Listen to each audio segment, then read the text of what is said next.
మద్యాన్ని ఏరులై పారించి ప్రజల ఆరోగ్యంతో చెలగాటమాడడానికి చంద్రబాబు ప్రభుత్వం మరో నిర్ణయం తీసుకుంది. రాష్ట్ర వ్యాప్తంగా మద్యం దుకాణాలకు అనుబంధంగా అన్ని చోట్ల పర్మిట్ రూమ్లు పెట్టుకోవడానికి అనుమతినిచ్చింది. టీడీపీ నేతల కనుసన్నల్లో నడుస్తున్న మద్యం మాఫియా దోపిడీకి చంద్రబాబు సర్కార్ అండగా నిలిచింది. ఈ ఏడాది 35,000 కోట్ల రూపాయల ఆదాయమే టార్గెట్గా మద్యపానాన్ని ప్రోత్సహించడానికి బాబు సర్కార్ సిద్ధమైంది.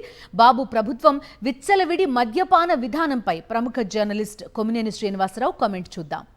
ఏపీ ముఖ్యమంత్రి చంద్రబాబు నాయుడులో ఒక విశిష్టత ఉంది. ఆయన ఆయా నిర్ణయాలు తీసుకోవడానికి ముందు నాటకీయంగా వ్యవహరిస్తుంటారు. ప్రజల్లో వ్యతిరేకత వచ్చే డెసిషన్ అయితే ముందుగా తాను కూడా ఆ నిర్ణయానికి అనుకూలం కాదన్నట్లుగా, ప్రజా శ్రేయస్సే తనకు ముఖ్యం అన్నట్లుగా ప్రచారం చేయిస్తారు. కొద్ది రోజుల క్రితం ఎక్సైజ్ శాఖకు సంబంధించిన ఒక సమీక్షలో చంద్రబాబు మాట్లాడుతూ తనకు ఆదాయం ముఖ్యం కాదని, ప్రజల ఆరోగ్యమే ప్రధానమని అన్నట్లుగా టీవీ ఛానళ్లలో స్క్రోలింగులు వచ్చాయి. సడన్గా ఈ వ్యాఖ్య చేసినట్లు లీక్ ఇచ్చారేమిటా అని అనుకుంటుండగానే మంత్రివర్గ సమావేశంలో రాష్ట్ర వ్యాప్తంగా మద్యం షాపులకు అనుబంధంగా పర్మిట్ రూములకు గ్రీన్ సిగ్నల్ ఇచ్చేశారు. అప్పుడు అసలు విషయం బోధపడింది. నిజంగానే ఆయనది అదే లక్ష్యమైతే ఇలా పర్మిట్ రూములు మంజూరు చేస్తారా? గత వైసీపీ హయాంలో ప్రభుత్వమే మద్యం షాపులను నిర్వహించి బెల్ట్ షాపులు వంటివి దాదాపు లేకుండా చేసింది. కూటమి ప్రభుత్వం రావడంతోనే ప్రభుత్వ షాపులను తొలగించి మళ్లీ ప్రైవేటు వారికి అప్పగించింది. గతంలో కన్నా 1000 షాపులు అదనంగా పెంచారు. ఇక బెల్ట్ షాపుల సంగతి సరే. బెల్ట్ షాప్ పెడితే తాట తీస్తానని చంద్రబాబు తొలుత హెచ్చరికలు జారీ చేశారు. 5 లక్షల రూపాయల చొప్పున జరిమానా విధిస్తామని కూడా అన్నారు. కానీ ఆచరణలో ఎవరి తాటా తీయలేదు, ఎవరికి జరిమానా వేసినట్లు లేదు. వేలాది బెల్ట్ షాపులు రావడమే కాకుండా వాటిని నడుపుకోవడానికి స్థానిక అధికార కూటమి ఎమ్మెల్యేలు, నేతల ఆధ్వర్యంలో వేలంపాటలు కూడా జరిగాయి. అవి చాలవన్నట్లు ఇప్పుడు పర్మిట్ రూములు కూడా తీసుకొస్తున్నారు. చంద్రబాబు అంతకు ముందు చేసిన ప్రకటన ఏమిటి, ఇప్పుడు జరిగింది ఏమిటి? తనకు ఆదాయం ముఖ్యం కాదంటూనే మరింత ఆదాయం పెంచుకునేలా మద్యం విధానం తయారు చేశారన్నది వాస్తవంగా కనిపిస్తుంది. సుమారు 180 కోట్ల అదనపు ఆదాయం ఈ పర్మిట్ రూముల ద్వారా వస్తుందని అధికారులు చెబుతున్నారు. ప్రస్తుతం 26,000 కోట్ల రూపాయల ఆదాయం మద్యం అమ్మకాల ద్వారా వస్తుంటే దాన్ని 35,000 కోట్లకు తీసుకెళ్లాలని ప్రభుత్వం ప్రయత్నిస్తోందని విపక్షాలు ఆరోపిస్తున్నాయి.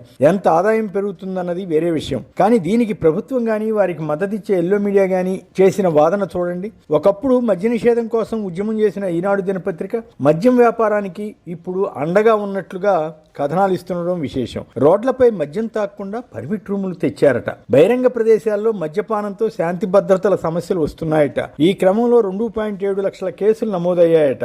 దాన్ని నియంత్రించేందుకు పర్మిట్ రూములు అనుమతించేలా నిర్ణయం చేశారట. అంతే తప్ప మద్యం షాపుల వద్ద పర్మిట్ రూములు ఇవ్వడం వల్ల మరింతగా మద్యపానం చేస్తారని, కుటుంబాలు నాశనమవుతాయని వీరు రాయడం లేదు.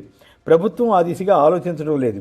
ఈనాడు దినపత్రిక మొదటి పేజీలో పర్మిట్ రూములకు సంబంధించి హెడ్డింగ్ కూడా పెట్టకుండా జాగ్రత్త పడింది. కొత్త పాలసీలో 840 బార్లు వస్తున్నాయి. ప్రస్తుతం 3,736 మద్యం దుకాణాలు ఉన్నాయి. వాటికి అనుబంధంగా పర్మిట్ రూములు వస్తున్నాయి. పోనీ పర్మిట్ రూముల్లో తాగిన మందుబాబులు రోడ్లపైకి వచ్చి మళ్లీ అల్లరి చేయరని ఎలా గ్యారంటీ ఇస్తారో తెలియదు. కాగా మద్యాన్ని 99 రూపాయలకే సరఫరా చేస్తామని హామీ ఇచ్చి అధికారంలోకి వచ్చిన చంద్రబాబు ప్రభుత్వం ఆ విషయంలో కూడా విఫలమైంది. బాటిల్పై ఉన్న ధర కన్నా 10 నుంచి 20 రూపాయలు ఇంకా అంతకంటే ఎక్కువ వసూలు చేస్తున్నారని చెబుతున్నారు. కొన్ని చోట్ల టీడీపీ నేతలు కల్తీ మద్యాన్ని తయారు చేసి విక్రయిస్తున్నారన్న వార్తలు వచ్చాయి. కొందరిని పోలీసులు కూడా పట్టుకున్నారు. మధ్యాంధ్రప్రదేశ్గా మార్చడానికి కూటమి సర్కారు ఏమాత్రం సిగ్గుపడుతున్నట్లుగా కనిపించదు. గతంలో వైఎస్ జగన్ ప్రభుత్వం మద్యాన్ని నియంత్రించే దిశగా చర్యలు చేపడితే చంద్రబాబు ప్రభుత్వం ఏమో విచ్చలవిడిగా మద్యాన్ని పారిస్తోంది. ఇది ఏపీ ప్రజల ఆరోగ్యానికి ఏ విధంగా మంచిదో చంద్రబాబే చెప్పాలి. నాణ్యమైన మద్యం ఇస్తామంటూ చిత్రమైన ప్రచారం చేసిన ఘనత కూడా చంద్రబాబు బృందానిదే.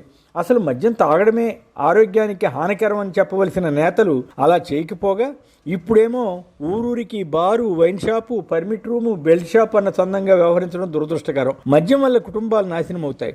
అందులోనూ మహిళలు తీవ్రంగా ఇబ్బందులు పడతారు. తాగిన మైకంలోనే మహిళలపై అకృత్యాలు జరుగుతున్నట్లు పలు అధ్యయనాలు వెల్లడిస్తున్నాయి. చంద్రబాబు నాయుడు ఎప్పుడు అధికారంలోకి వచ్చినా మద్యం విషయంలో ప్రజల ప్రయోజనాలను పట్టించుకోలేదన్న విమర్శలున్నాయి. 2014 టర్మ్లో బెల్ట్ షాపులను రద్దు చేస్తున్నామంటూ ప్రమాణ స్వీకారం రోజున ఫైల్పై సంతకం చేశారు. కానీ ఆ తర్వాత మాత్రం వేలాది బెల్ట్ షాపులు యథేచ్ఛగా నడిచిపోయాయి. అవి సుమారు 40,000కు పైగా అప్పట్లో చేరాయంటే అతిశయోక్తి కాదు. ఆ తర్వాత వచ్చిన జగన్ ప్రభుత్వం వాటిని దాదాపు లేకుండా చేయడమే కాకుండా షాపులను తగ్గించి ఊరికి బయట షాపులు ఉండేలా చర్యలు తీసుకుంది. మళ్లీ అధికారంలోకి వచ్చిన చంద్రబాబు యథాప్రకారం మద్యాన్ని విస్తారంగా పారిస్తున్నారన్న విమర్శలు ఎదుర్కొంటున్నారు. ఇంకో మాట చెప్పాలి, సంపూర్ణ మద్య నిషేధం చేయాల్సిందే అంటూ ఉద్యమం చేసిన ఈనాడు గ్రూప్ అధినేత రామోజీరావు మద్య నిషేధం ఎత్తివేసిన తర్వాత ఒక సంపాదకీయం రాసి చేతులు దులుపుకున్నారు. అందులో కూడా చంద్రబాబును పెద్దగా తప్పు పట్టకపోవడంపై రామోజీని అప్పట్లో పలువురు విమర్శించేవారు. Ramoji Film City, Dolphin Hotel తదితర వ్యాపారాలు కలిగిన ఈనాడు మీడియా కూడా చంద్రబాబు మాదిరి డబుల్ గేమ్ ఆడిందన్న ఆరోపణలు అప్పట్లో పెద్ద ఎత్తున వచ్చేవి. అప్పటి మాదిరే ఇప్పుడు కూడా పర్మిట్ రూములు, మద్యం షాపుల దందాను టీడీపీ మీడియా సమర్థిస్తున్న తీరు అసహ్యంగా ఉందని చెప్పాలి. ఏదేమైనా తనకు మద్దతిచ్చే మీడియాను అడ్డం పెట్టుకుని ఈ రకంగా చంద్రబాబు ప్రభుత్వం మద్యాన్ని పారించడం ప్రజల కోణంలో దుర్మార్గమే అవుతుందని చెప్పక తప్పదు.